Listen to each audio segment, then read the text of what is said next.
নারায়ণগঞ্জের সানারপাড়া এলাকার M A. Wazed college. নামেই কলেজ, নেই কোনো ক্লাসরুম বা শিক্ষক শিক্ষার্থী। কলেজের নামে এখানে তৈরি হয় বিভিন্ন ধরনের ভেজাল পানীয়। মেঝেতে ছড়িয়ে ছিটিয়ে আছে বিভিন্ন ব্র্যান্ডের জুসের বোতল। চলছে নকল ট্যাগ লাগানোর কাজ। কি দিয়ে কিভাবে কোথায় এসব বোতলে নকল এসব আমের জুস ভরা হয় তা জানা নেই শ্রমিকদের। একটি নির্দিষ্ট সময় এসে বোতলে ট্যাগ লাগানোর জন্য এদের নিয়োগ দেয়া হয়। এখানে কিসের জুস? এটা এই যে আমরা সবাই জানি ম্যাঙ্গো ড্রিঙ্কস, কিন্তু ম্যাঙ্গো ড্রিঙ্কস এটা কি আমরা শুধু ওই যে সিলিংয়ের সময় আছে আর স্টিকের সময় আছে। না, আম তো আমি কখনো দেখিনি আসতে। বাজার থেকে পুরনো বোতল সংগ্রহ করে রং সহ বিভিন্ন কেমিক্যাল মিশিয়ে ভরা হয় এসব বোতলে। আম সহ নানা ধরনের ফলের স্বাদ দিতে মেশানো হয় বিভিন্ন ধরনের কেমিক্যাল। এক কথা বলবো, এটা তো শতভাগ প্রতারণা। অর্থাৎ এখানে ফ্রুট পাল্প এবং আদার্স যে ইনগ্রিডিয়েন্টসগুলো থাকা উচিত ছিল সেগুলোর কিছুই নাই।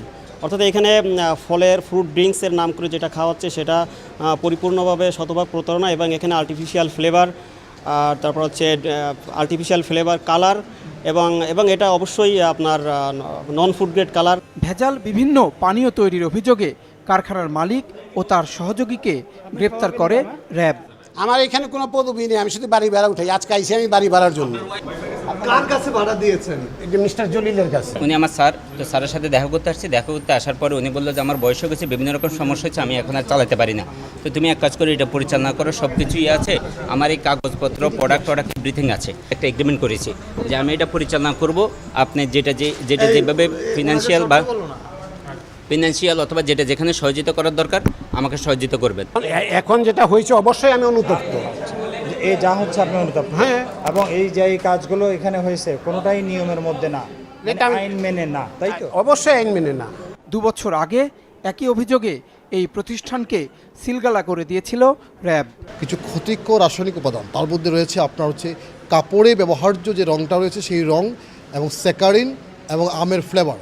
এই ফ্লেভার দিয়েই কিন্তু তারা এই যে হাজারো হাজারো আপনার বোতল কিন্তু তৈরি করছে, এবং এইগুলি কিন্তু আসলে আমাদের বাচ্চারা খায়, এবং এটি শিশুদের বা কিশোরদের জন্য অত্যন্ত ক্ষতিকর একটি পণ্য। রাজধানী সহ বিভিন্ন এলাকায় ভেজাল বিরোধী অভিযান চালিয়ে যাচ্ছে র্যাবের ভ্রাম্যমাণ আদালত। নিরাপদ খাদ্য নিশ্চিত করতে এই অভিযান অব্যাহত থাকবে বলেও জানিয়েছে তারা। জাহেদ সেলিম, মাছরাঙা সংবাদ, ঢাকা।